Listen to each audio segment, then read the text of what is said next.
Let's check in with Court in the Storm Tracker Center, walking you through this warm work week. Court? Kelly, that's right, and it's going to be one of those weeks where you could just leave the jacket at home. Same with the umbrella. What we're dealing with is above average temperatures across the board for the entire week ahead. Cloudy and warm today, although the system that's bringing the clouds in is also going to provide enough relief from the heat to where we'll see a dip in temperatures compared to Sunday. Now, that is not going to be the case tomorrow. Temperatures on the rise, very toasty Tuesday and Wednesday. Late Wednesday into late this week, we have winds picking up, and that's going to result in increasing fire danger in your forecast, mainly from Wednesday evening through Friday. So be prepared. If you have some things that you need to get done, like mowing the lawn early this week, much better than late this week as far as that goes. Temperatures this morning, as you're getting ready to head out the door, are in the mid 50s to lower 60s in the valley, 40s to 50s in the foothills, and we're in the 30s to 40s in our mountain zones this morning, so really no need for the jacket. Winds out of the north to 8 miles an hour in Chico. We'll have a little bit of a shift to southeast winds in areas of the mid-valley and to the east today, but for our northern zones, it's going to be modest northwest winds. You'll notice that we're not really seeing any big gusts anywhere across our region. A little bit breezy overnight tonight, and then tomorrow the winds are fairly modest, gusts not even reaching 20 miles an hour in the valley. But Wednesday, that's when we start to see those gusts up to around 30 to 35 miles an hour possible for the afternoon. That's also the time frame where it's going to be very warm and very dry, and our fuels are drying out quickly. So when we see these upticks in wind this time of year, that does spell elevated fire danger. Satellite and radar showing clear skies overhead right now, but we have a system to our north that's going to be tracking inland a little bit later today, and that's pulling more cloud cover in over northern California. So while we're staying dry and warm, we do have a little change of pace there. High pressure off to our southeast and to our west, keeping our region very toasty, but nonetheless, that cooling influence from the north bringing that modest dip in temperatures for us today. As we move through your hyperlocal futurecast by 8 a.m., we already have clouds streaming overhead. They're going to be thin in the valley, but then they'll increase as we head into midday. Some sunshine creeping through those clouds late in the afternoon, but still cloudy overhead. And then skies clearing out tonight. We stay sunny tomorrow, so you're going to want the sunglasses both today and tomorrow. And then more clouds starting to move inland Wednesday. That's not going to bring much of a chance for showers, though. The best chance will be just along the Oregon border. Late this week, that wet system is off to our east, driving those gustier north winds, and then high pressure rebuilding for the weekend, resulting in plenty of sunshine overhead and very warm temperatures. Now today, the chance for a little fog development in the northern mountains and then partly to mostly cloudy skies in the northern mountains with temperatures mostly resting in the 70s, 60s to mid 70s in the Sierra and southern Cascades, mostly sunny becoming mostly cloudy. Mostly sunny to mostly cloudy for the foothills as well with 60s to 70s. And if you're in the valley today, it's mostly mid 80s for your afternoon. Mostly sunny for the morning with clouds increasing through the day. So make sure you're ready for those very warm temperatures. Loose fitting light layers. That's your best bet, and grab some water and keep it handy. It's going to be toasty several days ahead. Your Storm Tracker 7-day forecast for your weekend's always in view. Mid 80s for today and then lower to mid 90s Tuesday and Wednesday. Clouds increase again Wednesday. And then Kelly, this is the big impact this week. The breezy north winds developing on Thursday. That's going to last into Friday as well. This is the time frame where fire danger is a big concern. We also get a little dip in temperatures late week, but then lighter winds, clearing skies, and hotter temperatures for the weekend with mid 90s returning to the valley. So be prepared. It is staying downright warm all week, and the gusty winds spell elevated fire danger from late Wednesday through Friday. We will be on alert. Thank you, Court. It is 40 minutes after the hour, and up next, rebuilding Butte County's ridge. We'll show you how dozens of volunteers came together to help campfire survivors have a place to call home. And a look at the turnout for Sierra Nevada's first beer camp in 3 years, straight ahead on Action News Now.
And welcome in. 43 minutes after the hour is your time. Over the weekend, volunteers and several local businesses all came together to rebuild homes in Paradise.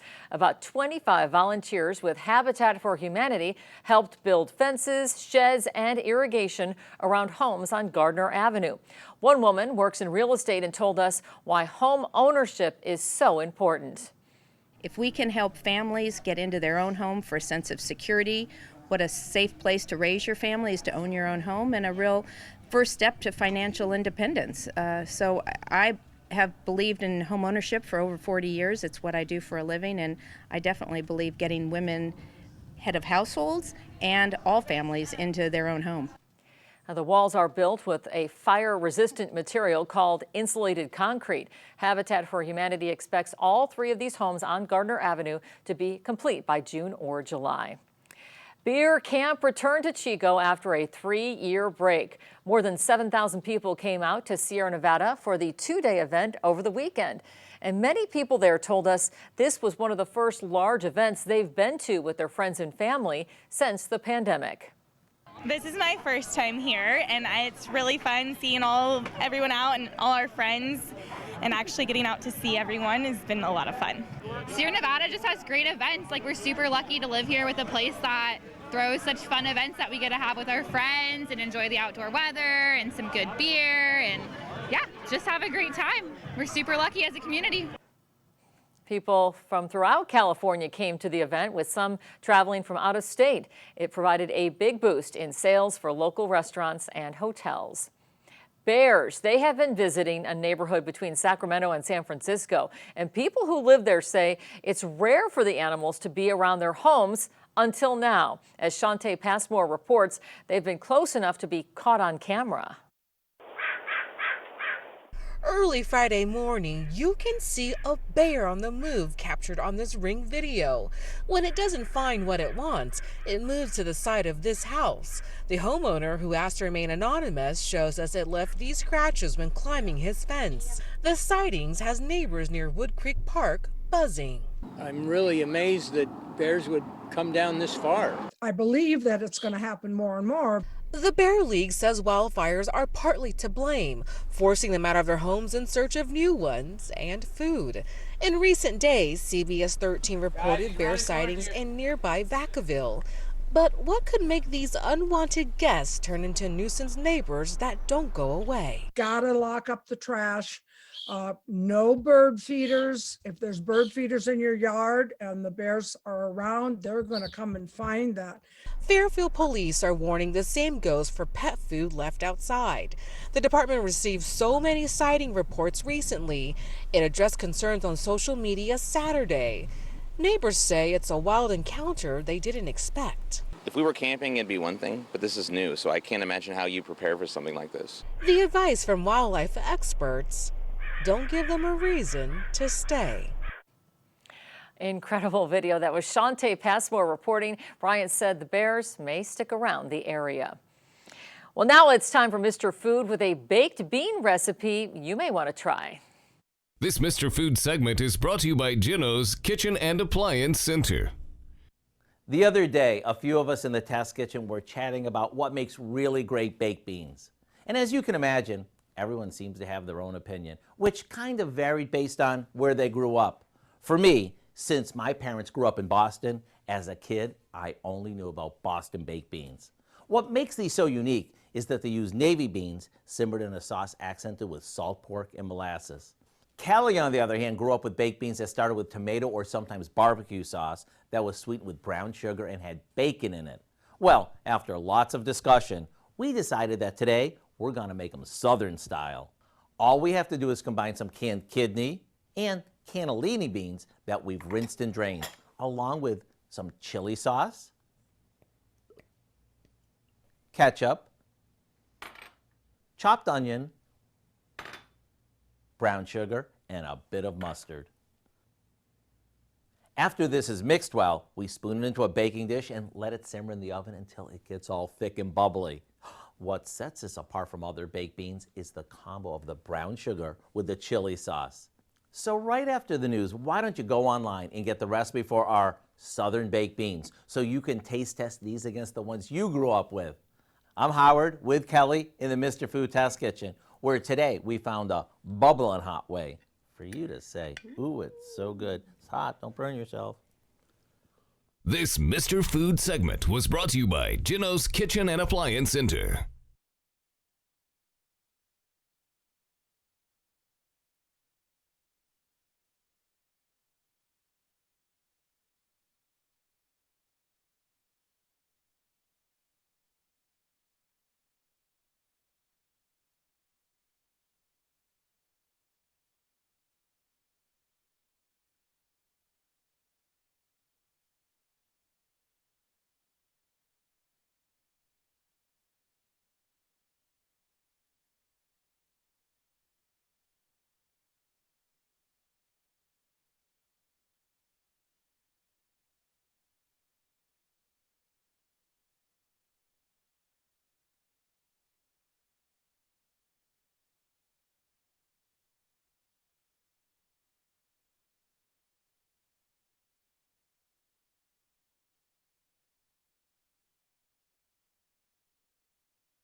It is 51 minutes after the hour on this Monday morning. Thanks for joining us. We are working to learn what started a fire that destroyed a home and several outbuildings in Palermo.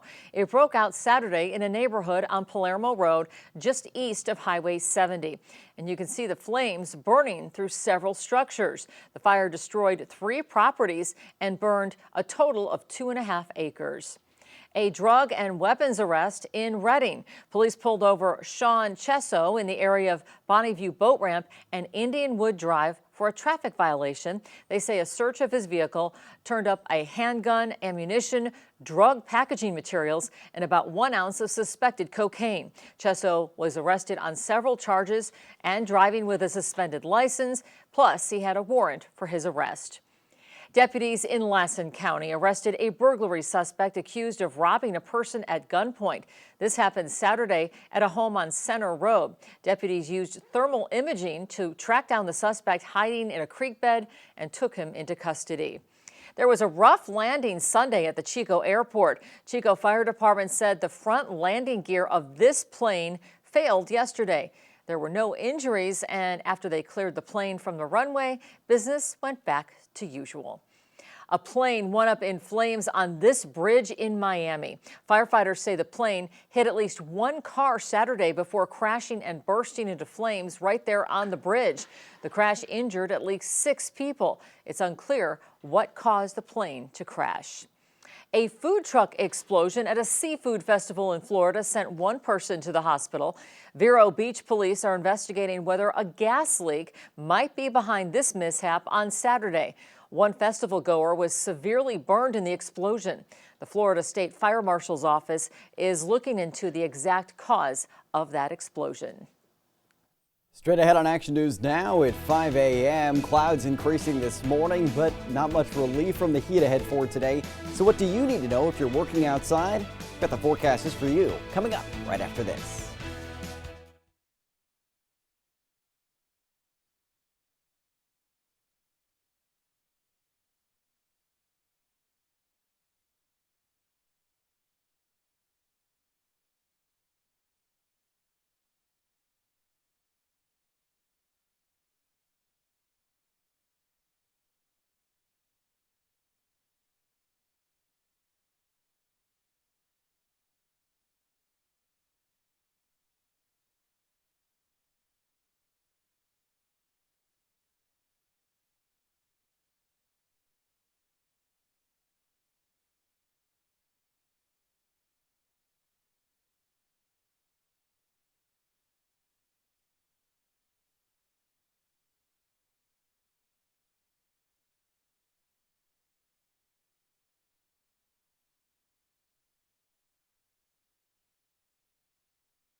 55 minutes after the hour is your time. You're never more than 10 minutes away from your local weather on Action News Now.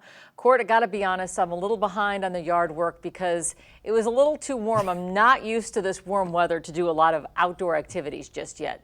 Well, yeah, Kelly, it's that time of year where if you're trying to get that work done outside earlier in the day is certainly better. And today that is no exception. Now, I do want to show you really briefly before we get to your outdoor worker forecast. A gorgeous sunrise. This is a camera view that's from Wairika looking over Mount Shasta, and you can barely see Mount Shasta because of the sun and glare here, but some clouds increasing overhead for the start of our morning. Mild early on today, so if you do have to work outside, earlier the better. Clouds increasing throughout your Monday with very warm temperatures this afternoon. We're starting out in the 50s to lower 60s in the valley this morning with some clouds starting to move inland early today. Clouds increasing by around 10 a.m. with temperatures already in the lower 70s. By noon today, we have mid to upper 70s with partly to mostly cloudy skies. And then towards your afternoon today, we're staying dry. We still have partly cloudy skies overhead and high temperatures mostly resting in the mid 80s for your Monday afternoon. So as you're getting ready to take on the day, I would recommend the sunglasses, light layers, and some extra water before you head out the door this morning. You'll get plenty of use out of all three of those. And Kelly, coming up at 6 a.m., I'm tracking 90s back in your forecast as we head in this week. Thanks for the early heads up, Court. Right now it is 57 minutes after the hour. Much more to come in our next half hour, including breaking news overnight, this rollover crash outside the Reading Civic Auditorium. We'll tell you what we learned at the scene that police say stemmed from reckless driving.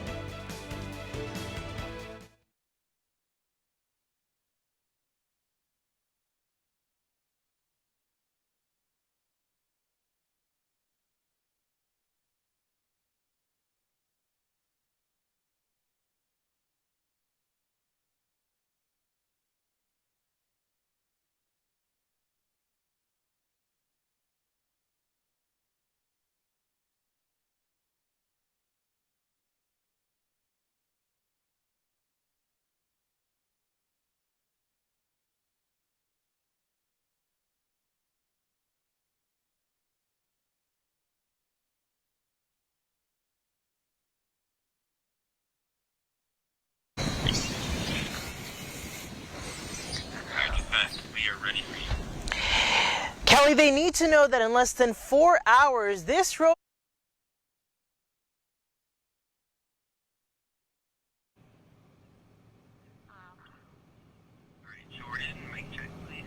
Kelly, they could be adding 4 micro shelters like this one right behind me to house 5 people for 1 year, and that's if this